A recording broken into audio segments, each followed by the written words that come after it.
banyak orang yang nanya gitu, gimana sih caranya ngomong sambil nyetir tanpa harus distract. Nah, kali ini gue akan berbagi tips and trick gimana caranya ngomong sambil nyetir depan kamera tentunya. Jangan lupa untuk like dan subscribe dulu ya guys.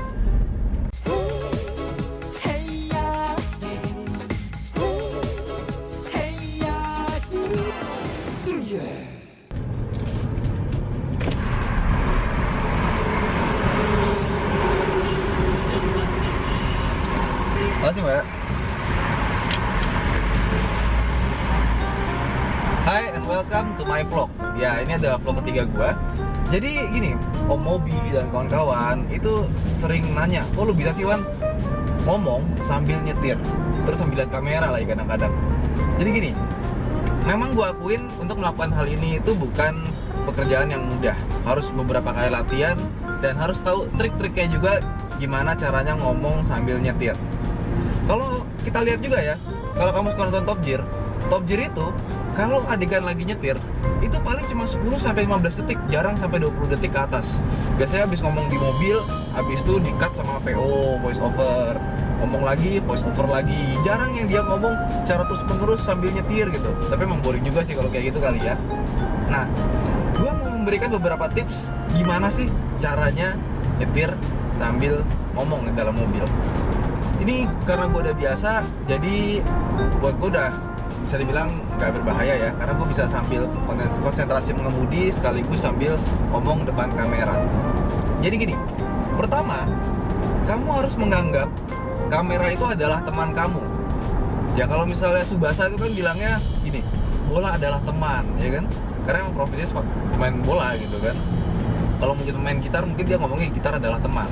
Nah, karena gue adalah seorang, apa ya bilangnya ya, aktor bukan, ya YouTuber lah, ya reviewer lah. Karena gue seorang reviewer, gue harus menganggap kamera adalah teman, mobil adalah teman gitu. Karena kalau misalnya kita menganggap kamera itu bukan teman kita gitu, pasti kita nggak akan nyaman ngomongnya depan kamera gitu. Misalnya kita menganggap kamera ini adalah dosen pembimbing kita, atau mungkin lu menganggap kamera itu lu dianggap kayak di atas panggung yang ada ribuan orang gitu kan. Otomatis kan kalau sekali upload kan yang nonton puluhan ribu, ratusan ribu gitu kan. Kalau di panggung lu ngeliat ratusan ribu orang gitu kan, pasti lu grogi abis ya, langsung down gitu mentalnya. Ya sama aja, makanya anggaplah kamera itu adalah teman atau orang-orang yang lo nyaman ngomong sama dia. Kayak misalnya orang tua kalian, pacar kalian, atau mantan kalian. Kalau kalian nyaman sama dia ya nggak masalah. Jangan pernah menganggap kamera itu adalah dosen pembimbing, calon mertua. Bukan, gue jadi blank. Oh. Jangan dianggap seperti itu, anggaplah teman. Jadi kalian harus sering-sering akrab sama kamera gitu. Hai kamera, apa kabar gitu.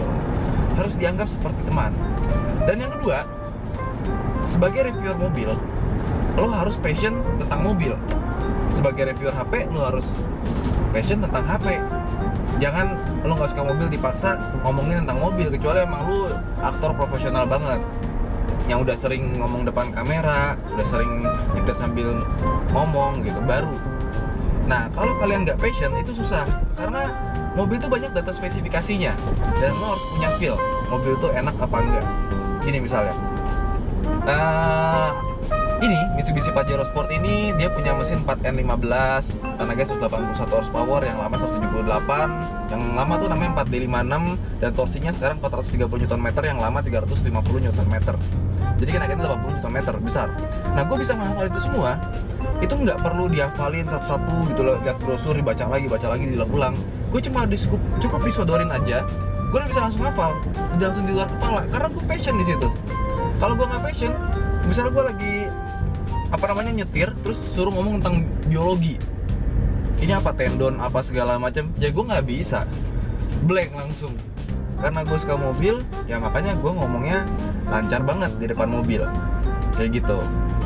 Nah, yang ketiga adalah lo harus menjadi diri lo sendiri, jangan jadi orang lain. Gini, banyak orang, ada polisi nih. Gue pikir bakal bilang. Jadi banyak orang ketika di depan kamera tuh dia nggak menjadi dirinya sendiri, gaya bahasanya langsung berubah gitu kan, jadi sok-sok profesional.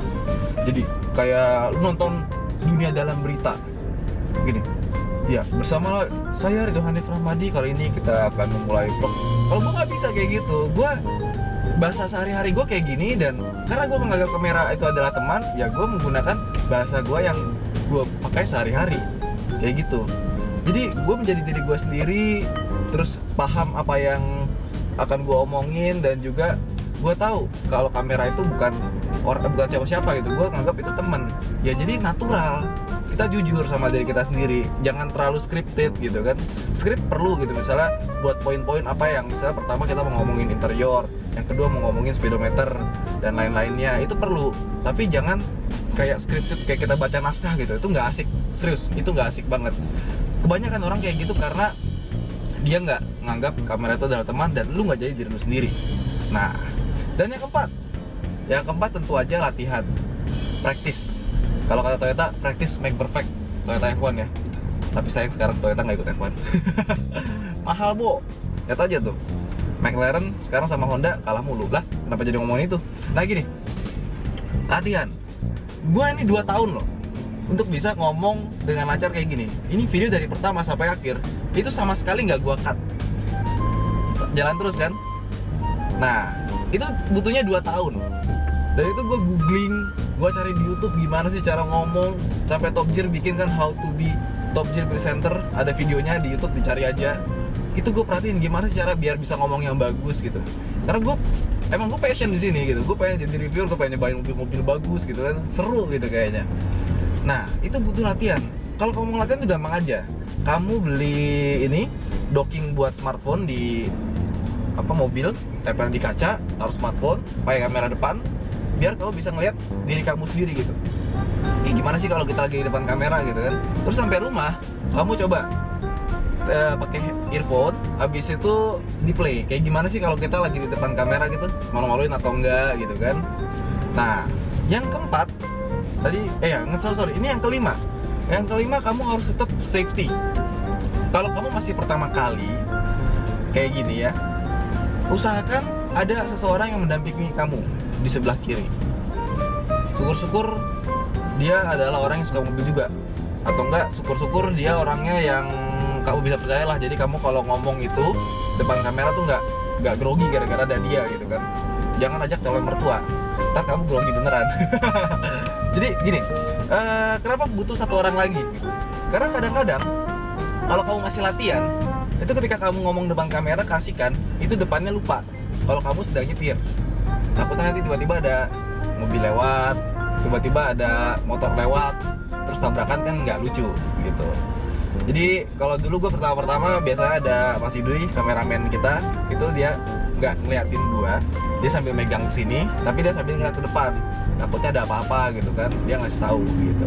Karena gue udah biasa sekarang, gue pun sekarang sendirian juga udah bisa, tinggal ngeliat depan, terus kadang-kadang mampir lihat kamera gitu. Tapi depannya tetap gue konsentrasi mengemudinya penuh. Nah, tapi itu butuh latihan.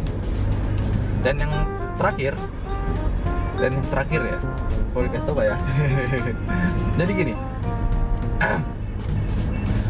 gue mohon dengan sangat para YouTubers dan yang lainnya, tolong jaga kata-kata kalian gitu kan.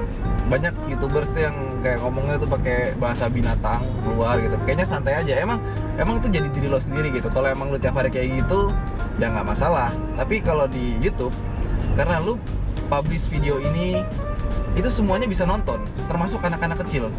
Gue kadang-kadang sedih gitu. Gue pernah sama anak kecil gitu kan, gara-gara dia nonton video tentang game, ada reviewer game, itu masih SD anak-anaknya yang nonton. Terus kata-katanya tuh ada kata-kata ya binatang, tentang ranjang gitu kan. Itu gue langsung, ini nonton apaan sih? Gue matiin gitu kan. Tahu deh anak orang tuh, untungnya kagak nangis ya, karena dengernya aja risih gitu. Anak kecil udah terbiasa dengan kata-kata kotor gitu kan, ya nanti otomatis dia makan ngikut gitu. Lo tuh ketika naruh video di YouTube, di internet, itu ada beban moral sebetulnya di situ. Bukan berarti lo bisa senang-senang, wah gue nggak munafik yang penting gitu. Tapi lo ada beban moral, perlu diingat. Dan ini internet sangat bebas. Jadi gue mohon banget buat kalian yang mau start YouTube channel gitu, jadilah diri kalian sendiri tapi jaga kata-kata kalian. Karena semua orang bisa nonton kamu, anak kecil bisa nonton kamu, bahkan Om Mobi pun juga tobat. Maksudnya ya karena dia tahu banyak anak kecil yang nonton, jadi harus lebih dijaga gitu. Oke, itu aja dari kita. Dari gua maksudnya. Sampai jumpa di vlog berikutnya. Nanti gua akan memberikan tips and trick lainnya. Dan perhatiin, ini dari awal sampai akhir gua nggak cut sama sekali video ini, gua langsung upload untuk menunjukkan bahwa inilah hasil latihan. Bukan berarti gue berbakat, ini hasil latihan. Jadi kalau kamu sering latihan, nanti kamu pasti bisa, bahkan bisa lebih dari apa yang gue lakukan saat ini. Sampai jumpa di vlog berikutnya. Terima kasih telah menonton. Mohon maaf kalau ada kesalahan. Jangan lupa untuk like, dan yang belum subscribe segera subscribe. Dah.